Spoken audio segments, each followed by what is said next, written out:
when you try to scout us or prepare for us, you just know that you can either go one-on-one with those guys and pick your poison on them having an off night, or bring extra help. And knowing LeBron and AD, two of the best passing, most unselfish superstars in the league, and that's for us role players to be able to hit shots, and that's going to be the key for us winning championships, hitting timely shots, not fouling. And so for us, I look at it as an opportunity for Kyle Kuzma to solidify his being the third guy, not only for the media, but for this team and what I view him as. Jared, it's Dan Wakey. Great beard. Thank you, sir.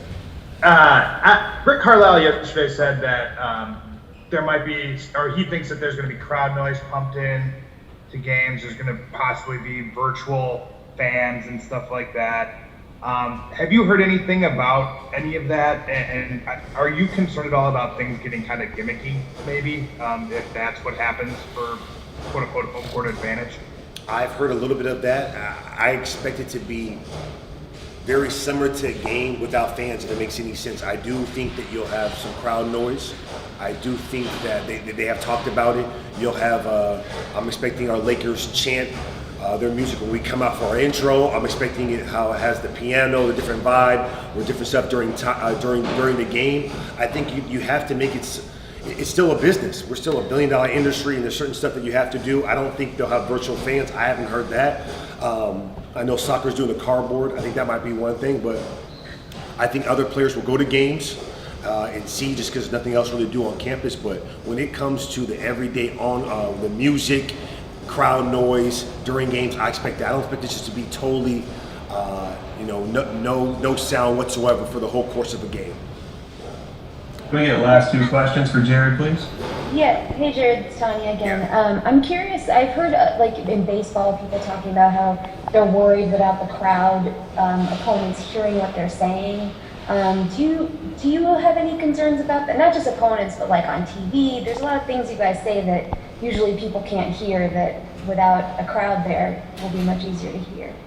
I mean, if I was the NBA, I know obviously there's some inappropriate language at times. I mean, throughout most of the game it's not, but I would have a camera so you could hear. This is the one experience we're trying to sell you guys for the fans at home, that you don't have a crowd. What's one thing we can give you we've never been able to give you guys before, and that would be the in-game experience of what's trash talking, hearing Braun talk to refs, hearing James Harden when it comes to how he's trying to get a call from a ref. I think this is something intriguing when you have trash talking with Pat Bev and other people. I think fans are intrigued by that. I think they want to hear what people have to say. I think it can bring excitement, so I'm not worried about it. I'm pretty sure that I have kids also, and they've heard a curse word here and there, and they know what's right and wrong, and through the heat of the moment it happens. But I think this is a great opportunity to give fans and media an inside look at what really goes on in the NBA game. We got last question to Joe, please. Hey, Jared, Joe Barton. How we doing, sir? What is the most interviews you've ever done in a day?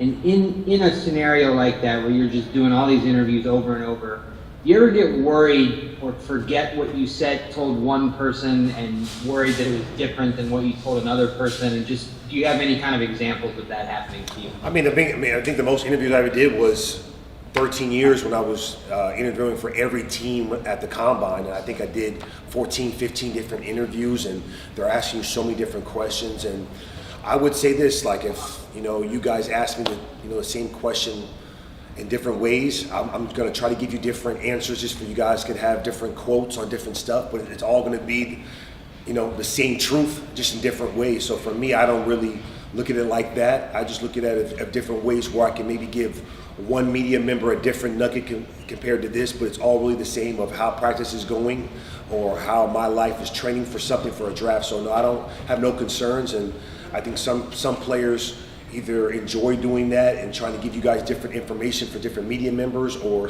people just don't care and just give you the same answer every time. So to each his own.